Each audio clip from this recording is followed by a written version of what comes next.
On this podcast, we only reserve the P word, passive, for like things that I truly believe can be. And I don't like that word usually, but I will use it when I feel like it applies. And it seems like this is one of those exceptions where it does apply. The best part about this business model, we talk about the money and everything like that, and that's awesome. But genuinely, once you get that client in the door, this becomes 99% passive.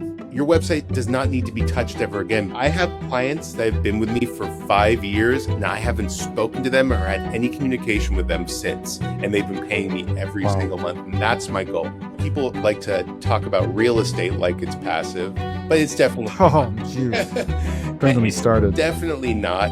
This is 1,000 times more passive than real estate because the risk is so much lower. You're not taking out a $500,000 mortgage on some property. And the overhead is so low in this business. If you're using the most drag and drop user-friendly tools, you're spending no more than like $25 a month in total overhead. Our company does around $100,000 a month as a whole, and our overhead's maybe less than $5,000 a month.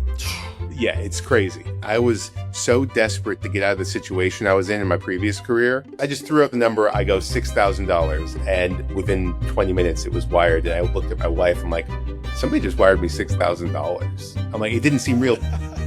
I was chasing time freedom, and I tried finding it in things like drop shipping, day trading, other business models online. But when I found this business model, I was in it for the time freedom and the easiness of it. But the real thing that gets me excited is the unlimited amount of time I get to spend with my kid.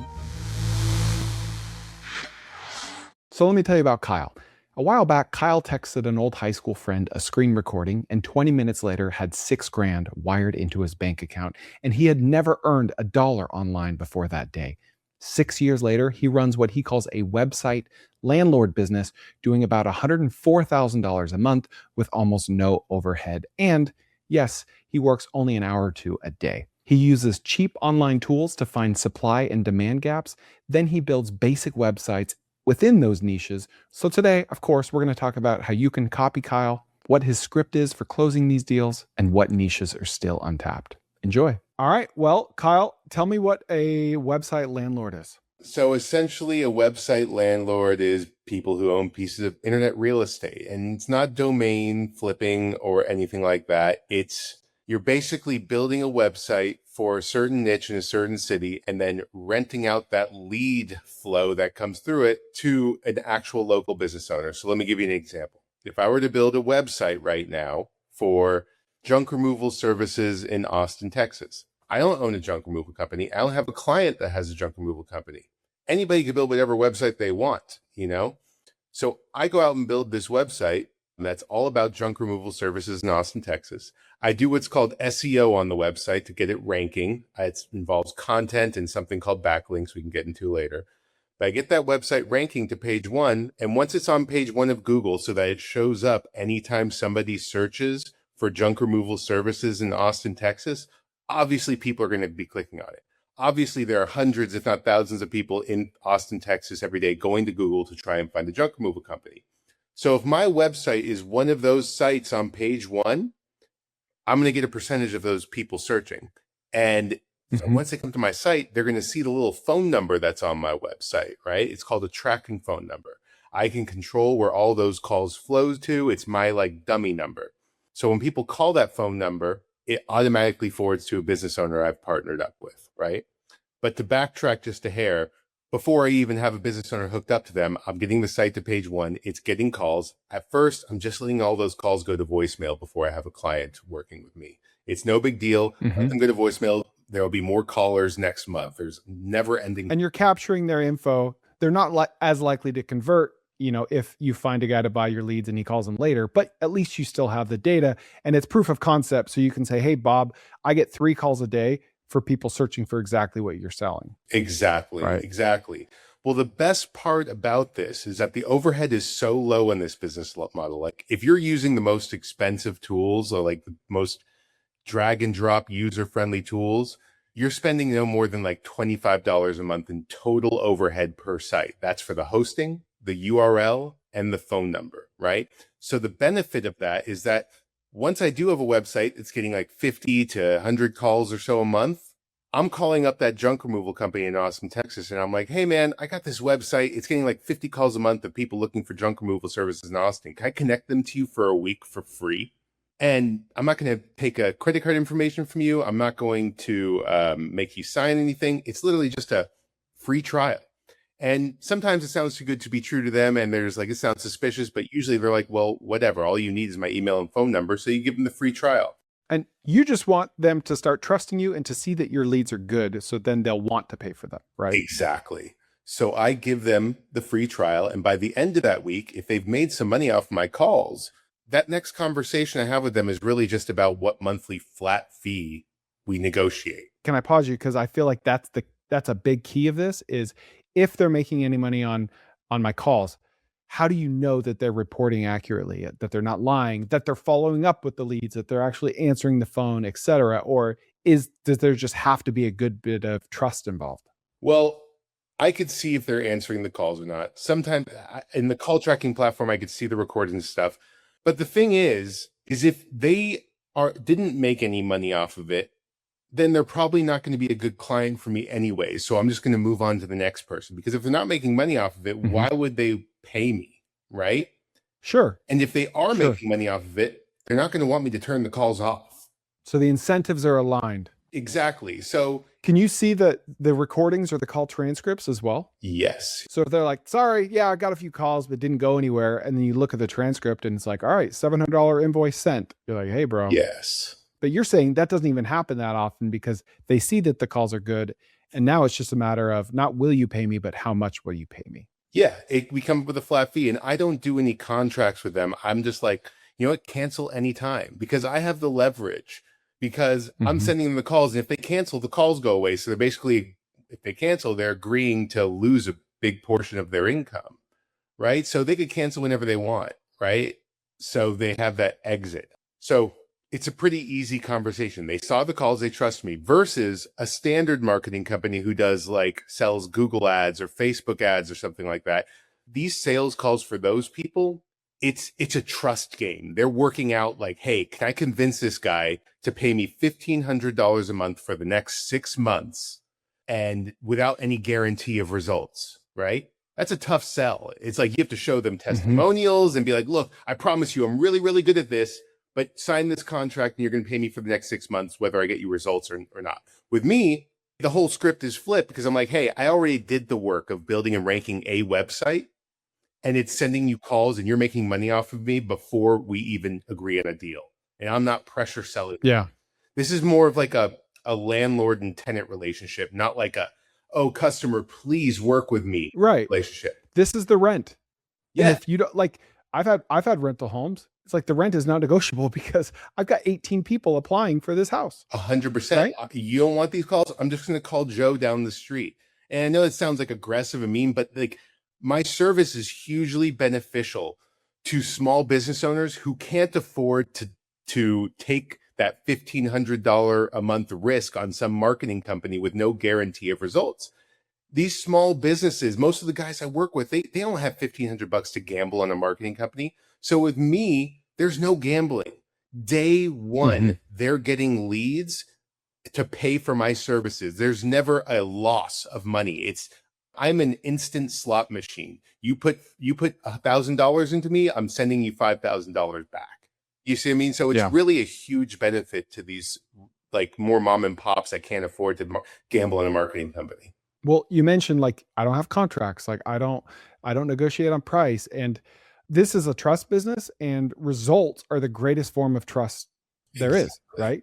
Contracts equal lack of trust in a relationship. You're saying, I already brought you results. They were free. I called you and I brought you results. Like, this is the price. I don't need a contract because I got a guy waiting. Exactly. I'm not afraid of you canceling. I could call the next person. I loved, like, this is one of my general frameworks for life, is do the hard thing first. So like if you start a business and it is just a beast and you're beating your head against the wall and it takes months to get profitable, that means everything after that point is just going to be so much nicer and easier. Every business after that point, every sale after that point in the same business. You're saying, listen, bro, I did the hard part. The hard part is ranking. That's my skill. You're good at junk removal. You keep doing that. I'm really good at being a website landlord. I've already done the hard part. I've proven the results. And then everything after that is just gravy. Exactly. It's just day one results, and that's really the benefit. The only downside for the business owner is that their brand isn't being advertised on my site, right? But they don't Yeah. care, because the only reason you want to be on page one is because you want the customers that come from page one, and it's tons. And Yeah. it's not just any customers. It's high intent customers, because no one is typing into Google junk removal services in Austin unless they're looking to purchase junk removal services in Austin. And plus, a lot of these people have had experience with paid ads, and paid ads, you get such low ROI because you pay thousands of dollars for them. And plus, if you're anything like me, which I think most searchers are, once you go to search on Google and you see a bunch of ads in this top section of the front page, you scroll right past them and go to the results below, which is where we are, because people have this inclination, or what's the word? The belief that if you're in the spots below the ads, that means you're the best in town. When in reality, showing up right there has nothing to do with your quality of work. You could be the worst junk removal company in the whole state, and you'll still be on page one because you have good SEO. Well, it's just like anything. If you're the best at marketing, you win. Yeah. Right. Yeah. And the best part about this business model, we talk about the money and everything like that, and that's awesome. But genuinely, once you get that client in the door, this becomes 99% passive. All right. As you scale to more, because once the site is built and ranked, majority of the time, your website does not need to be touched ever again, because we're competing in low competition SEO spaces. Like long tail searches? Not even, because junk removal Austin might not be a great example, because I haven't done my research on an actual low hanging fruit niche and city. But SEO is just a game of competition. I don't want to go into a niche where, like Personal Injury Lawyer Los Angeles, where the competing websites are funded by major marketing companies that these law firms are paying $50,000 a month to. I want to compete against Joe, Bill, and Steve in Orem, Utah, with a junk removal company where they have websites that I'm competing against. They bought those websites maybe back in 2005 and haven't touched them since. And so I go in there, make a half decent site and do basic SEO, and I'm knocking them out of the park really quickly. And I don't have to do ongoing SEO to maintain the site, because I'm already so far ahead, and they're not even noticing that they're not in the number one spot anymore. And they're still getting roughly the same amount of calls, because being in spot 1, 2, or 3 is roughly the same. Yeah. Funny, because Orem, Utah is actually really competitive usually. As well as return missionaries like myself. I know you just picked that city at random, but super competitive there. But I want to just mention the passive part one more time, because it is genuinely passive. The only time it becomes like maybe an hour or two a day of work is when you scale up to a point where I'm at, where I have like over 100 clients, and maybe 20% of those clients every month, credit cards decline, and I have to go follow up with payment. Right. And so this involves me shooting out texts and emails every day to follow up with them to collect the payment. Maybe by the end of the month, 1 or 2 of them don't pay. I have some churn, and then I'm following up, just making phone calls to find a new client to replace them. Yeah. Hey, YouTube's fine, but what about when you're driving around? What about when you're mowing the lawn? You need my audio podcast, The Koerner Office. Just look up TKO Pod in Apple, Spotify, or wherever you get your podcasts. I mean, what we're talking about is basic supply and demand. You're saying you look to the supply and demand first, not necessarily the keyword volume, but the supply and demand. And there are at least 1,000 home service niches out there. And I know that sounds like too much, but there's really not. If I say the word gutters, then it's gutter cleaning, gutter repair, gutter replacement. Like just in the gutters, there's at least 10, right? So let's just say there's 1,000 to be conservative. And then let's say there's only 1,000 cities worthy of trying to rank. That's 1 million supply and demand variations that we're talking about. Are you telling me that the market is so perfectly efficient that all 1 million of those combinations there's the right amount of supply and demand in all of them? Absolutely not. In a decade from now, there still won't be, right? So that's the level of opportunity here. And on this podcast, we only reserve the P word, passive, for like things that I truly believe can be. And I don't like that word usually, but I will use it when I feel like it applies. And it seems like this is one of those exceptions where it does apply. So listen, it's not like dividends, right? It's not passive dividends. Well, it takes activity to get to the passive point. I'll tell you right now, people like to talk about real estate like it's passive, but it's definitely Oh, jeez. Don't get me it's started. definitely not. This is 1,000 times more passive than real estate because the risk is so much lower. You're not taking out a $500,000 mortgage on some property, and your overhead is maybe $20 to $25 a month in total overhead. Plus, you cash flow way more, and the maintenance is so much lower. So let me ask you about pricing. I'm going to make an assumption here because I'm kind of in this industry and I've been in lead gen forever. Different types of lead gen, directory sites. To me, there's a lot of overlap here with directory sites. I mean, a directory site could be a website landlord, a rank and rent site, right? Yes.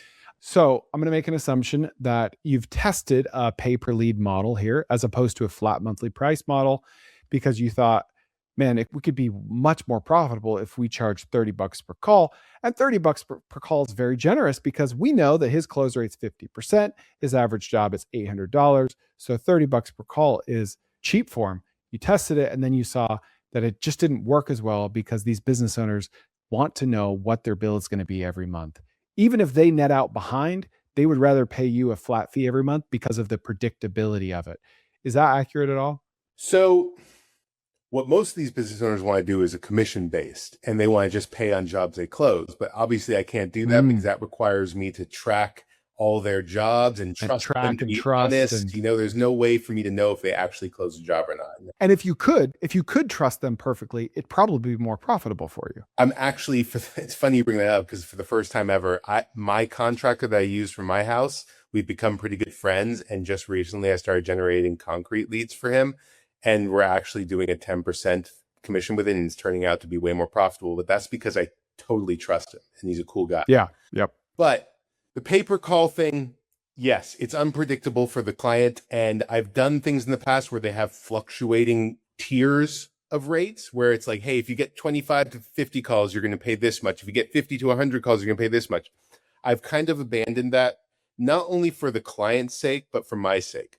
I know I do really well. I make around $35K a month, and it might sound impressive to some people, and it is, I guess, kind of impressive. Is that profit?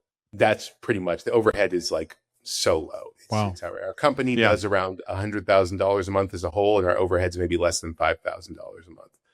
Yeah, it's crazy. But the point I'm trying to make is I am not one of those aggressive entrepreneurs with like SOPs and watching motivation videos and going to the gym every morning. I am at my core a fairly lazy guy. Like I used to work in television. I worked in television for 10 years and I was working 20 to 24-hour days some days during show weeks. Like I worked on award shows like the Oscars, the Emmys, and big shows like that. And when there's a deadline, there's no avoiding that deadline. I was grinding it out and got burnt out and started looking for business models. I guess the reason that relates to what I'm about to say is because I was chasing time freedom, and I tried finding it in things like drop shipping, day trading, other business models online. But when I found this business model, I was in it for the time freedom and the easiness of it. And so when I first started, I had this rush of motivation built out really, really big for the first few years because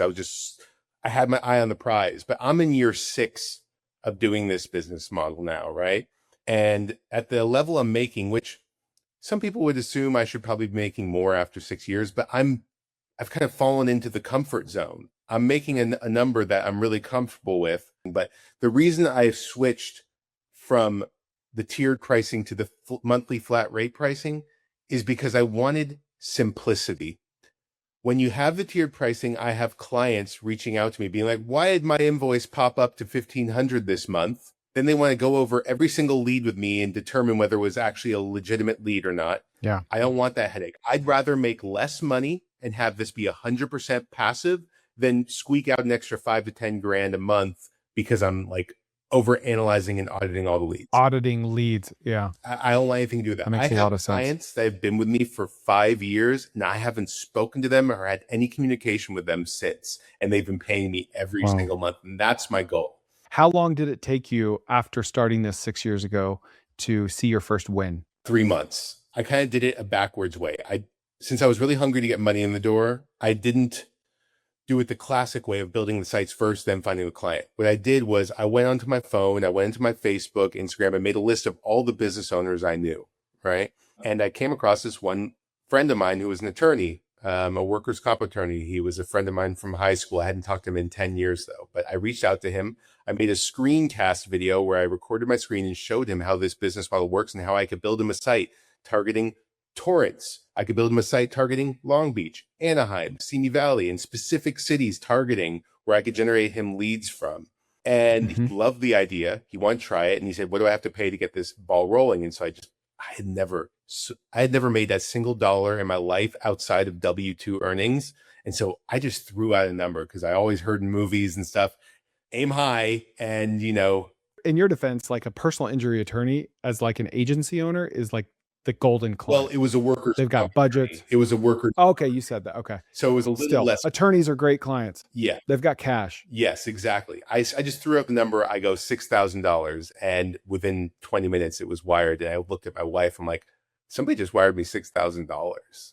I'm like, it didn't seem real. But the good thing about that is I still at the time wasn't like an expert at this. But what was good about that is that this was somebody I knew. And I didn't want to burn his trust and burn a relationship. Sure. And so by him sending me that money, it lit a fire to get things going. I didn't care. Over deliver. Yeah. I didn't care if I spent every single dime of that $6,000 in outsourcing or the ways to make it happen faster. I just needed to deliver results because I knew if I did, it would be a long-term relationship. And he's still my client to this day. Wow. Now, what does he pay on an ongoing basis? Well, since he was a friend, he did have fluctuating. At first, we started out at like 5,000 or so a month. And then once the lead flow started increasing, I got to like 7,500 a month and stuff. But over time, like we've restructured deals because he is a friend. We go on hikes and stuff sometimes. He started paying me like $300 per new client he landed, which added a little bit more incentive to me. And then he would also pay a base SEO fee of like $1,500. So he paid me $1,500 a month plus $300 per new client he signs up. Wow. So you spent your first 3 months just learning. Were you building and publishing anything or just kind of learning tools? Yeah, I was just building and learning. Well, I think it's so important that when anyone launches any agency, digital marketing, whatever, start with your network. Like it all comes down to trust. Don't be afraid to burn your friend. Like just let it light a fire under you to over deliver and start with your network. Because if you just start cold with people out of insecurity, which I've done that before, it's going to be so much harder to get your first yes. But if you get your first yes from a friend, now you have a case study that you can sell to all the cold leads. 100%. Right? I always tell people, I think a key is digging yourself into a hole. Which is what I did. It sounds crazy, but I know exactly what you mean. Yeah. I accepted $6,000 from this guy, and I'm not the type of person that feels comfortable just robbing someone. So I felt this overwhelming pressure to dig myself out of this hole. I'm like, he's expecting something very soon. I got to get into action. It's kind of like a gym membership. If you go sign up at Planet Fitness and you're paying $10 a month, it's very easy for you to be like, I don't feel like going this month. Big deal, $10, right? But if you're spending like $500 a month on a gym membership, you're gonna be like, I better show up because I'm spending this damn money. Well, didn't you tell me that you first learned how to do this from a course? I did. And if so, how much did that cost? Did that light a fire under you? $6,500. Was it a course and a community, or just one course of the and community? It was a good one, right? It doesn't exist anymore. That course doesn't really exist anymore, but it was, I don't care. It doesn't, I'm so glad I spent the money now, obviously.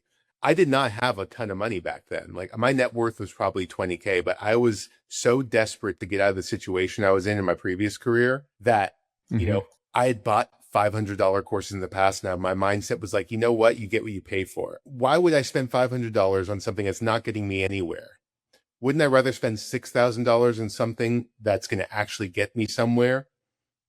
Obviously you have to vet that it's actually going to be worth the money, but like I did, and it actually was, there was involvement and everything. Yeah. I think that's why courses and community get a bad rap, because they don't deliver on their promises. They sell a crap load of goods.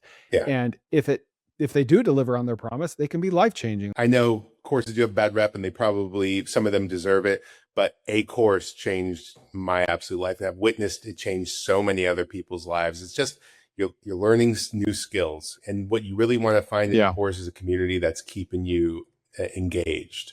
That's probably the most important part. How much does your most profitable customer pay for you? So let me ask you two questions in one. One is, how much do you make from your most profitable customer? Two is, how much does your most profitable customer make for themselves from your leads? Does that make sense? Yeah. Like, how much are we both benefiting from all of this? Yeah. And maybe it's the same customer, maybe it's not. I don't really have exact insights onto my customers' revenue.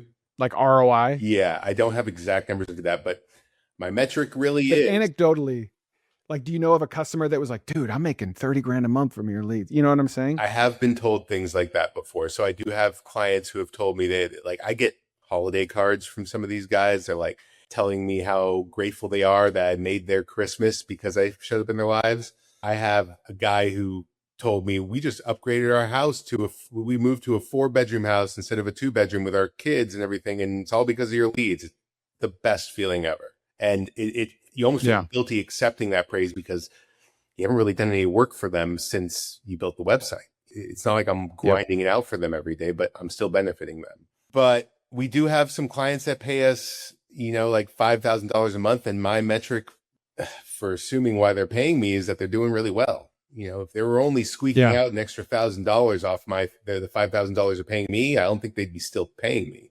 Yeah. Let me ask you something. How many leads have you lost because nobody picked up the phone? An 8 p.m. call comes in, you're at dinner, and you let it go to voicemail. And by the time you call back the next morning, they've already hired someone else. And that's reality. Leads come in after hours when emergencies strike. And when you miss the call, you miss the job.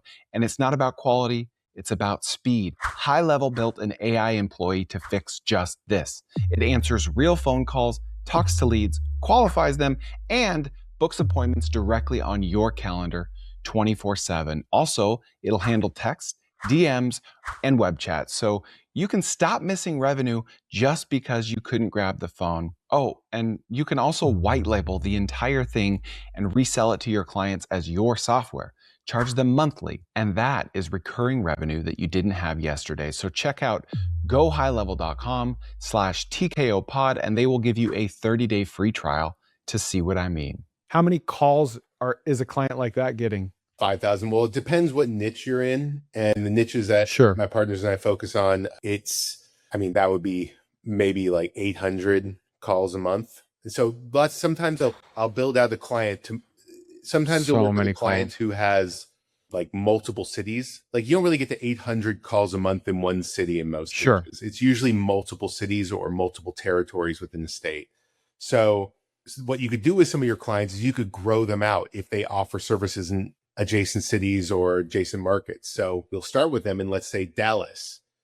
And then you could build them another site in Fort Worth. You could build them another site in, say they could go all the way to Austin, build them another site in San Antonio. And then all of a sudden you've built up this client to something like $5,000 a month and getting 800 leads a month. It's well worth it for them. I honestly am okay.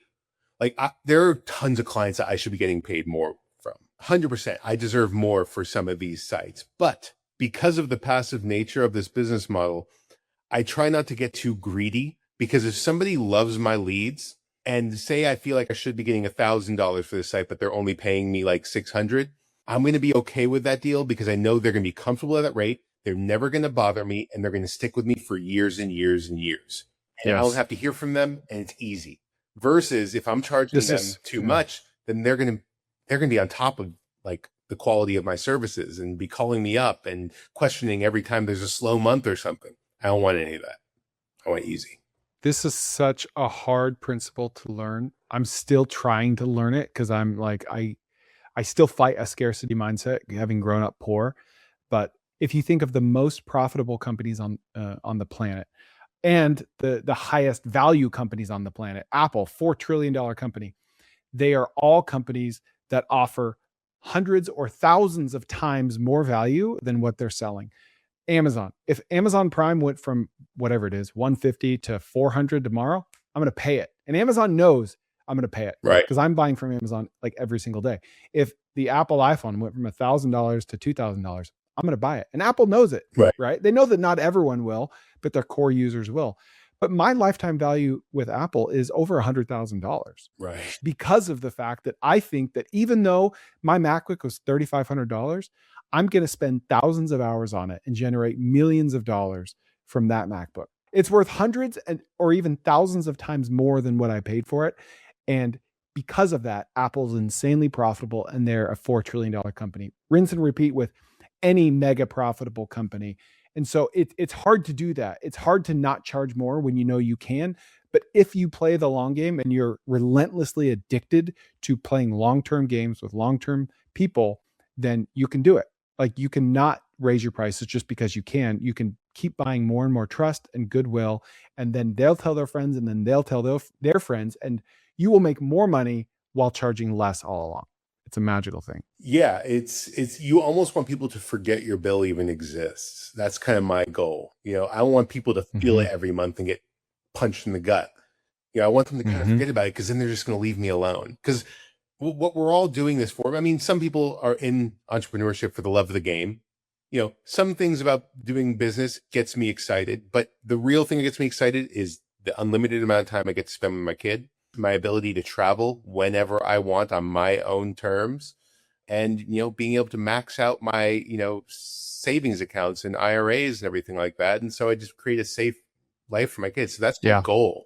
It's not to necessarily become the richest man in the world. I don't have the Jeff Bezos bug, Yeah. Once you hit this level, you kind of just want easy. Whatever guru or marketer try to convince people that a lifestyle business is a pejorative, a bad thing, a negative thing, I hate them because I've done both. I've raised money, venture capital. I've flown to Silicon Valley. I've gone like the $1 billion exit path.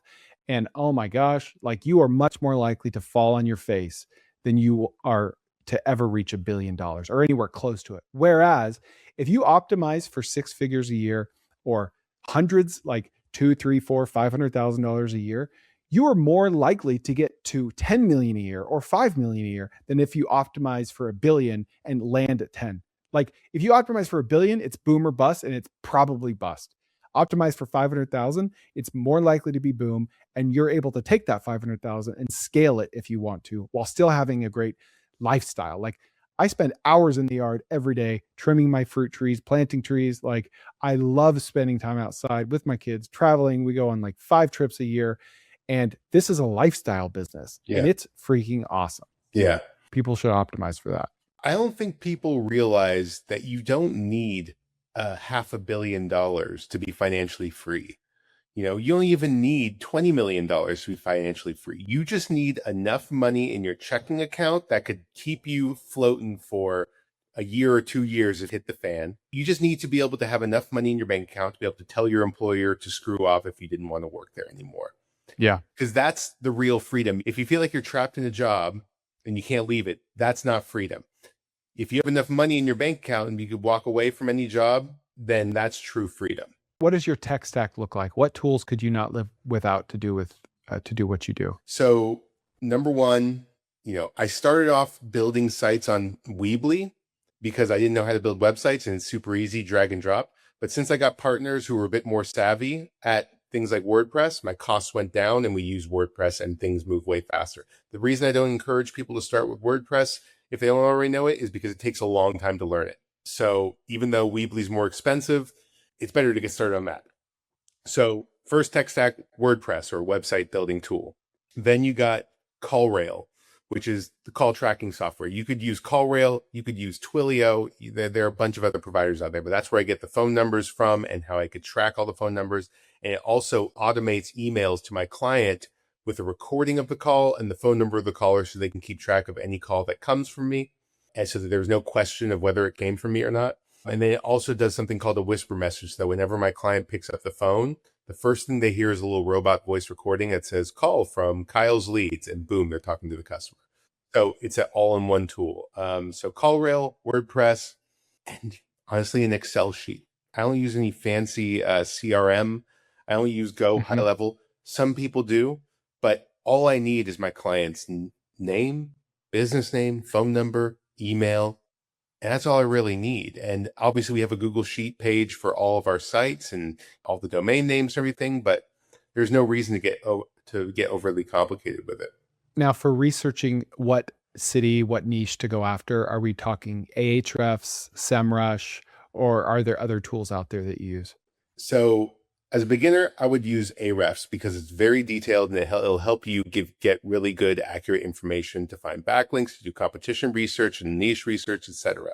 But these days, I use something called Mangools. It's just a really clean, fun, easy interface, and I don't need extreme detail anymore because I have a lot of intuition I've built up. And so I'll use Mangools. It's really cool. They got a Chrome plugin that's really easy.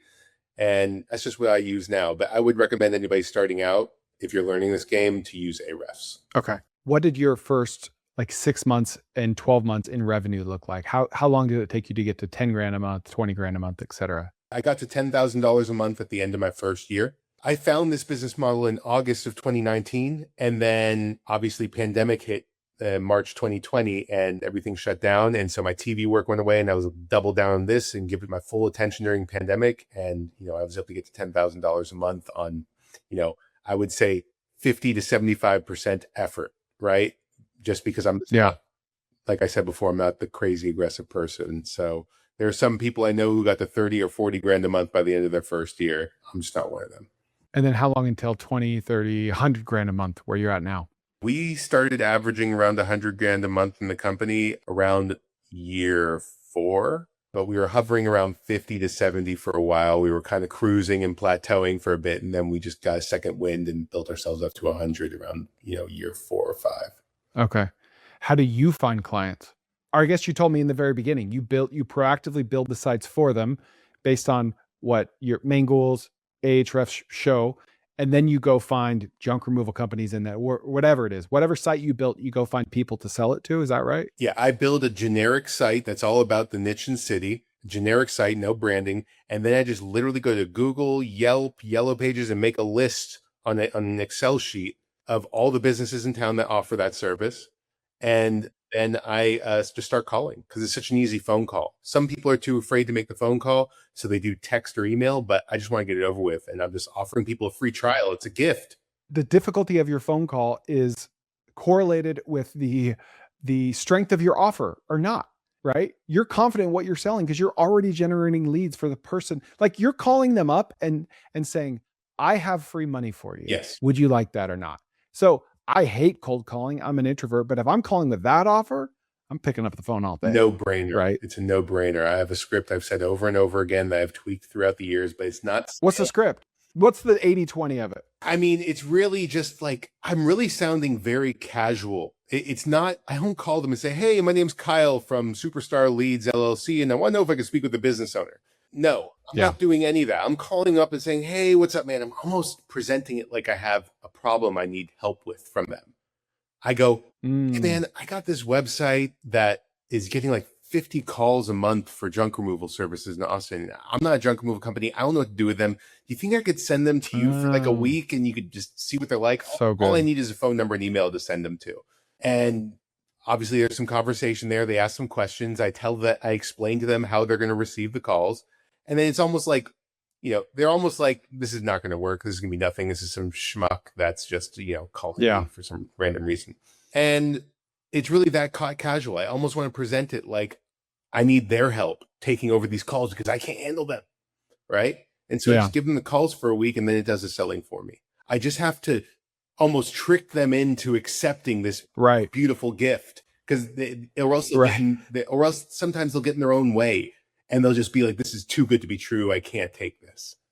Right. Guys, tkowners.com. That's my community where people are building businesses. I do AMAs, Q&As every week live. You can ask me anything you want. You can have accountability partners. It's about 1,000 people in there building, starting, growing businesses.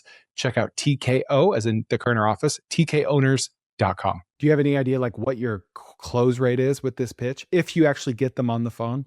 I would say it takes me 1 to maybe 3 trials to get a locked-in business owner. 1 to 3. What's your churn once you have them? Average client lasts it's really, if somebody's going to cancel, they usually do it within the first 6 months. But if they make it past 6 months, they're sticking around for maybe 5 years or more. Wow. I still have my first client, like I said, so it could be forever. Are you able to share a URL of a site so we can see like what it looks like? Why don't you just go to Google and type in Auto Glass Repair New Orleans? Okay, you see the second site right below Broad Glass? Right here? There, yeah, click that. Okay. This is my basic site. And Yep.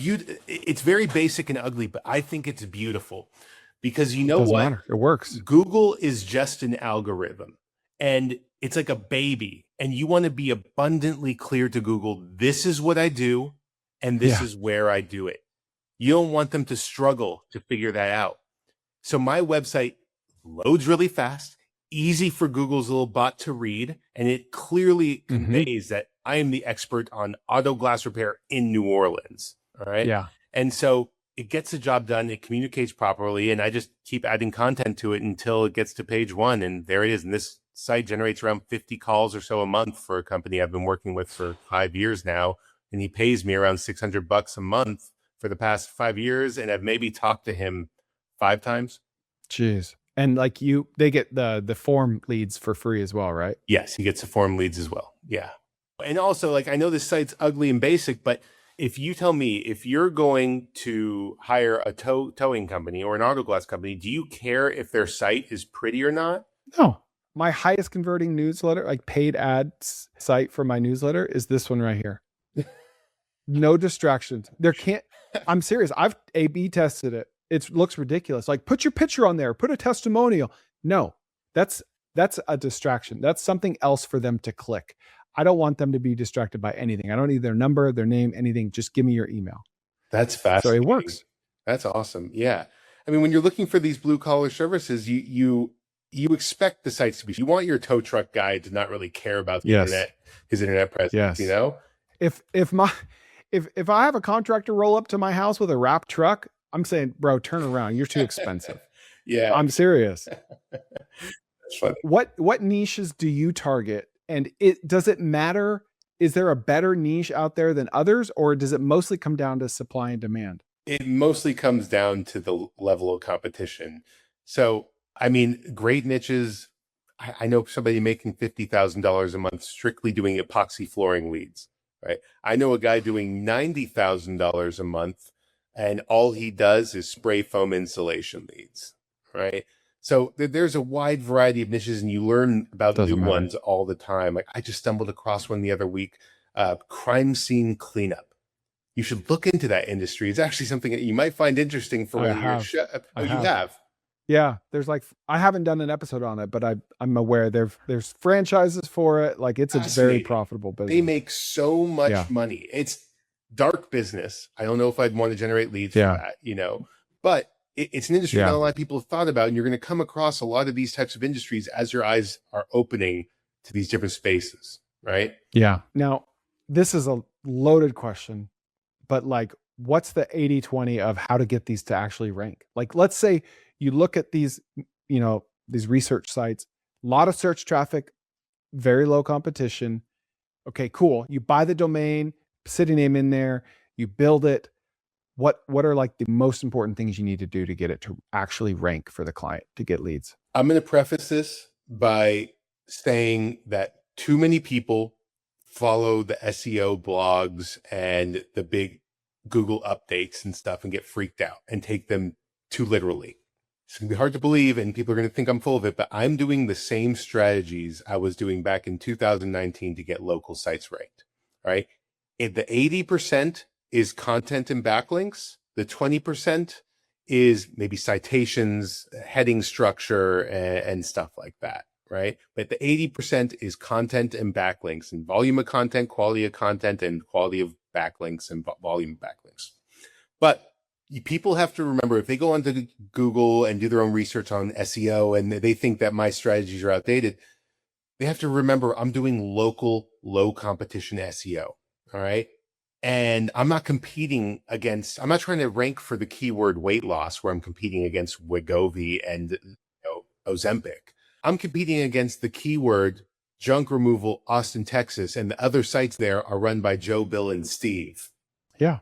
You just got to show up. Yeah. Good best principles, backlinks, content. Sure, of course, but mostly just show up. Yeah. Show up. Exactly. And if you're reading online about all this stuff like schema markup and the Google helpful quality content update, that mostly applies to the major sites that need high level SEO. We're not doing any of that. We need to. You know, I probably make more money than a lot of the people trying to do that stuff, right? You don't have to go after the biggest fish. You just have to make a bunch of salmon and trout. You're speaking my language. That's a fish analogy. I love fish analogies. I'm going to show you a website here. To your point, I don't know anything about SEO. I'm not technical. I've heard about schema markups. I don't know what it is. Don't worry about it. But I was doing research for pet cremation, long story, and I saw, holy crap, a lot of people are searching for pet and horse cremation and euthanasia, and no one is providing it. Wow. And so I bought the domain name. I spent $3,400 on this domain name, which I don't recommend, animalaftercare.com.